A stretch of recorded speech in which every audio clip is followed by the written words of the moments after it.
Olá, galera! Tudo bem com vocês? Pode puxar na cadeira para sentar, porque estamos começando mais um SEO Happy Hour. Eu sou o Rafael Simões e trago assuntos incríveis para a gente conversar hoje. Olha só o cardápio. Vamos falar sobre 3 novidades da inteligência artificial generativa que vão fazer parte da pesquisa do Google. Compartilharemos também as práticas de SEO do portal Washington Post. Além disso, vamos debater por que o rodapé do seu site é importante para SEO e o que você pode fazer para torná-lo ainda melhor. Apresentaremos também o que é Lead Scoring e quais os principais benefícios dessa prática. E por fim, vamos comentar sobre a atualização do Google para nomes de sites em subdomínios. Vamos nessa?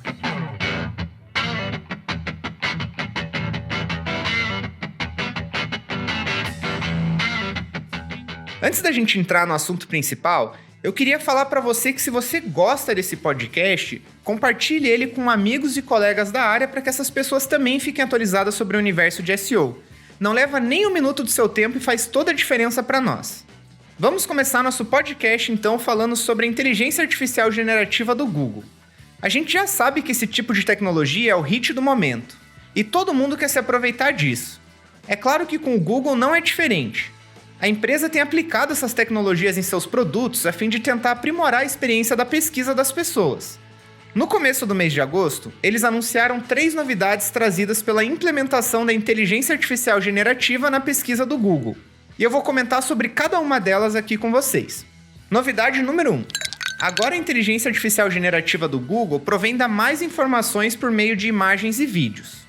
Ou seja, agora quando você faz uma busca no SGE, que é a Search Generative Experience do Google, as respostas geradas por AI têm ainda mais imagens para ajudar na compreensão dos tópicos. Por exemplo, se você procurar por, abre aspas, menores aves de rapinas, fecha aspas, você poderá ver rapidamente como essas aves se parecem e obter informações relevantes da web. Além disso, em breve também será possível visualizar vídeos em algumas visões gerais, como demonstrações de posturas de yoga ou tutoriais de como remover manchas de mármore, por exemplo. Número 2.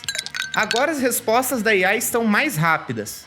O Google fez melhorias significativas que reduzem pela metade o tempo necessário para gerar respostas pela AI deles.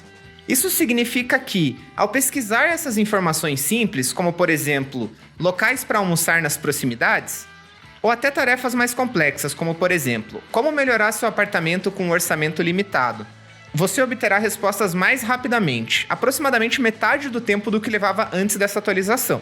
E por fim, número 3, aprender mais quando algo desperta interesse. A experiência de busca da AI generativa é projetada como um ponto de partida para explorar informações úteis na web. E agora, ela inclui datas de publicações e links dos resultados de busca.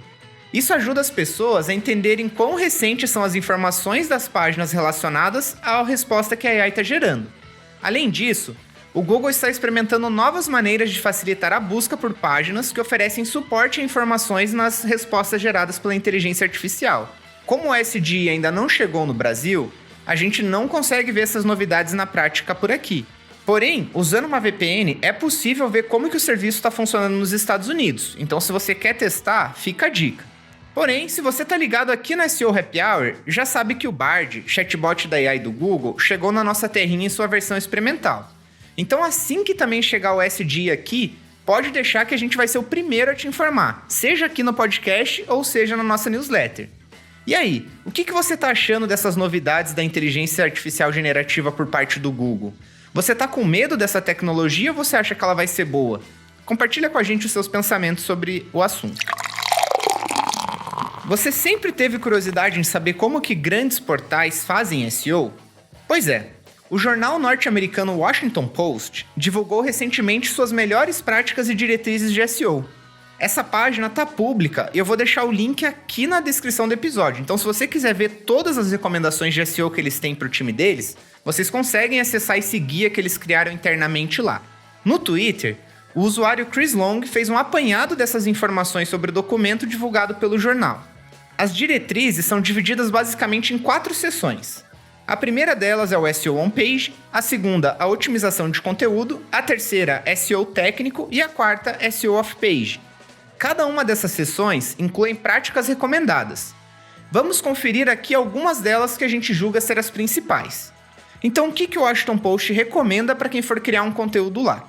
Primeira coisa, use heading tags, o famoso H1, H2, H3, etc., para estruturar o conteúdo e fornecer hierarquia, tornando mais fácil para os mecanismos de pesquisa entenderem a importância do conteúdo e também para as pessoas. Número 2. Entenda como estruturar dados no formato JSON-LD. Você pode usar esquemas como, por exemplo, News Article, Live Blog Posting ou outros, dependendo do conteúdo, para tornar ele ainda melhor para as buscas e dar mais contextos para o Google. Número 3. Utilize as redes sociais para promover o conteúdo, expandindo seu alcance e atraindo potencialmente mais pessoas, mais tráfego e talvez até backlinks para os seus posts. Número 4.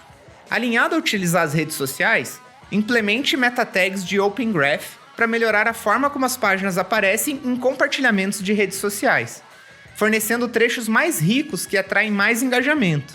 Se você não sabe o que são as tags Open Graph, assim como a gente tem o title e a meta description para meio que controlar como que nossos resultados vão aparecer no Google, o Open Graph é a tag para a gente controlar como que vai aparecer o nosso título do artigo, imagem e meta descrição quando a gente compartilha ele numa rede social. Então você consegue controlar isso e aumentar ainda mais o teu potencial de compartilhamento quando você ou alguém compartilha os seus artigos numa rede social. Número 5. Utilize a tag HTML_lang para especificar o idioma do conteúdo do site e também para melhorar a compreensão e acessibilidade dos mecanismos de pesquisa.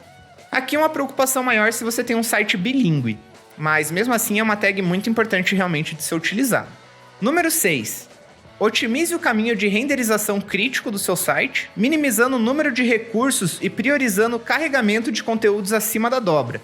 Isso ajuda a garantir que as pessoas vejam o conteúdo mais rapidamente. Então aqui, basicamente o que ele está dizendo se preocupem com os Core Web Vitals. Conforme pontuou Chris Long, é interessante ver que o jornal se preocupa em estratégias de compartilhamento e redes sociais aliados ao SEO, pois mostra como isso auxilia no engajamento e aumento do tráfego. E aí, o que você achou das diretrizes do Washington Post para SEO? Você faz algo diferente na sua marca? Eu ouvi uma frase do Kevin Iddig essa semana que dizia basicamente o seguinte: diga-me como é o seu footer e eu te direi o quão bom o seu SEO é. E eu adorei essa frase.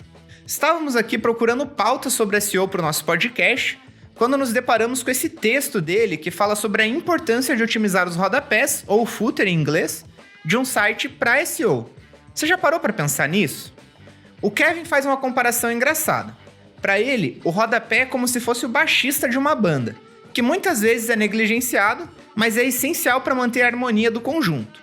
Assim como o baixista, o rodapé desempenha um papel essencial, apesar de muitos profissionais de SEO considerarem que os links do rodapé não têm grande relevância. A otimização do rodapé provavelmente é uma estratégia que não vai dobrar o tráfego orgânico do seu site, mas ela pode sim aumentar a taxa de rastreamento do Google, o que consequentemente pode melhorar o posicionamento do seu site nos resultados de busca. Além disso, links no rodapé podem ser úteis para ajudar as pessoas a encontrar o que estão procurando. Nesse caso, o rodapé funciona basicamente como um sitemap HTML. Lembrando que a gente já falou aqui sobre a importância do sitemap HTML.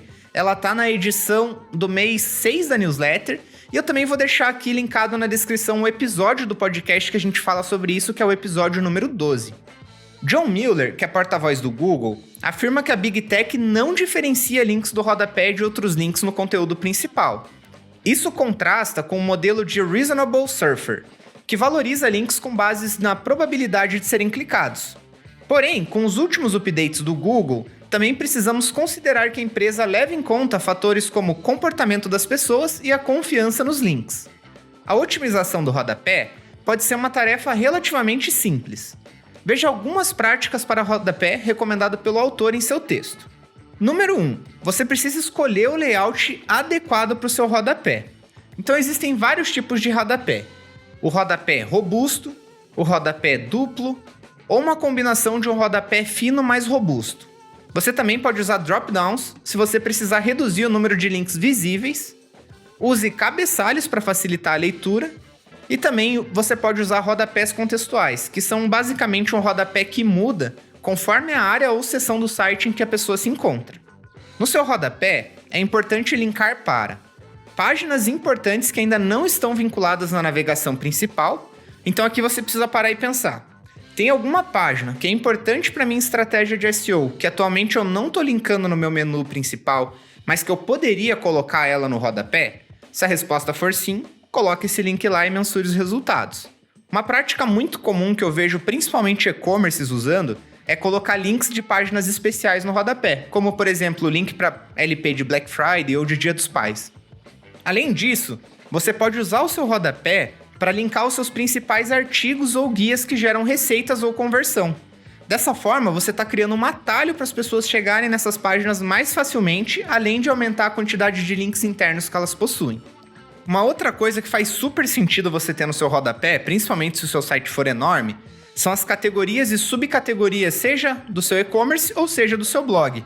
Dessa forma, o Google vai conseguir chegar mais fácil nessas páginas e identificar os artigos que estão lá. Uma outra coisa super legal de compartilhar no rodapé são ferramentas. Então, se dentro do teu site você tem ferramentas, sejam elas grátis ou não, você pode colocá-las no rodapé para incentivar ainda mais o uso delas. Além disso, é sempre bom colocar links úteis, como por exemplo, o seu e-mail, o seu telefone, o formulário de contato, a sua página de sobre da empresa e outras coisas assim mais institucionais. Se você possui um sitemap HTML, é interessante ter o link do teu sitemap HTML também no rodapé. Além dos tradicionais links que você coloca no rodapé, você pode usar elementos visuais para rotular o que se encontra no seu rodapé. Por exemplo, se você mudou o seu rodapé recentemente e tem coisas novas lá, você pode colocar um rótulo de novo próximo ao link e vai ser mais fácil das pessoas identificarem que aquele link lá é novo. Ou caso você organize as suas informações por popularidade, elencar também quais são os links ou as seções mais populares pode fazer sentido. Lembre-se que é importante você evitar a duplicação de links no rodapé que já aparecem na navegação principal, porque esses links que já existem lá em cima, acrescentando no rodapé provavelmente não vai te trazer benefícios. Essas melhores práticas que eu acabei de comentar podem ajudar a melhorar a qualidade do seu rodapé e, por consequência, contribuir para uma melhor experiência das pessoas, uma taxa maior de rastreamento pelos mecanismos de busca e possivelmente impactar positivamente no SEO do seu site. Caso essa estratégia não impacte em nada no SEO, ainda ela tem a chance de que as pessoas cheguem nessas páginas que são importantes para você de forma mais fácil e convertam mais lá, mesmo que você não traga mais tráfego. Então, de qualquer forma, é uma estratégia ganha-ganha. Recomendo que você aplique. E agora eu queria falar com vocês sobre o Lead Scoring. O Lead Scoring é uma prática essencial para empresas que desejam otimizar o processo de geração de leads, concentrando-se nos leads mais promissores e aumentando a eficiência das equipes de venda e marketing. O Lead Scoring é a prática de atribuir pontos a cada um de seus leads. Geralmente eles vão numa escala de 1 a 10 ou de 1 a 100. Essa atribuição de pontos é baseada em critérios específicos, como por exemplo, comportamento do cliente, engajamento com a marca, informações demográficas e segmentação. Com o Lead Scoring, as equipes de vendas e marketing têm dados para identificar leads de alta qualidade e direcionar esforços para convertê-los em clientes. Utilizar essa estratégia pode gerar muitos benefícios para o seu negócio, como por exemplo, número 1, maiores oportunidades. Com o Lead Scoring, você pode identificar os leads de alta qualidade que merecem mais atenção, aumentando as suas chances de conversão e evitando perder tempo com oportunidades que não são tão boas. Além disso, ele aumenta a sua eficiência, porque o sistema de Lead Scoring economiza tempo e recurso, permitindo que sua equipe se concentre nos leads mais promissores e evitem desperdiçar esforços em leads que não estão prontos para converter ainda. Além disso, o Lead Scoring pode melhorar suas campanhas de marketing, porque através dele você pode avaliar a eficácia de suas campanhas e direcionar seus esforços para as estratégias que trazem os leads mais qualificados. Então aqui você não estaria olhando para quantos leads estão sendo gerados em cada canal, mas você estaria olhando para a qualidade deles, e isso pode fazer toda a diferença na sua estratégia. Com leads mais qualificados, aumenta a sua chance de conversão, porque ao identificar os leads com maior potencial, a sua equipe de vendas pode se concentrar em abordagens personalizadas para convertê-los em clientes, aumentando a sua taxa de conversão. E por fim, essa estratégia traz um alinhamento aprimorado entre o time de vendas e marketing, porque ele facilita a comunicação e a colaboração entre as equipes de vendas e marketing, garantindo que ambos trabalhem em harmonia para atingir os objetivos da companhia. Então agora que você sabe os benefícios dessa estratégia, eu vou te dar 5 passos para criar um sistema de lead scoring na sua empresa. Passo número 1. Atributos comportamentais. Atribua pontos com base nas ações e interações dos leads, como por exemplo, downloads, visitas ao site, engajamento com e-mails, redes sociais, entre outros. Aqui a ideia é você dar mais atenção e mais peso para as pessoas que interagiram mais com a sua marca versus as pessoas que interagiram menos. Passo número 2. Elementos demográficos. Considere informações demográficas dos leads, como idade, gênero, localização e outras para compreender melhor o perfil de clientes em potenciais. Por exemplo, vamos supor que a sua empresa gera leads de todo o Brasil. Só que aonde você fecha mais clientes é em São Paulo, Curitiba e Rio de Janeiro. Se a maioria dos leads que a sua empresa fecha estão nessas 3 regiões, talvez valha mais a pena você focar os seus esforços primeiro nos leads desses lugares do que falar com pessoas de outras regiões que geralmente não têm uma taxa de conversão tão alta. Passo número 3. Segmentação. Segmente seus leads com base em informações sobre a empresa, como por exemplo, qual o tamanho dela, a receita, o setor e a localização. Com isso, você consegue priorizar quais são os leads mais valiosos.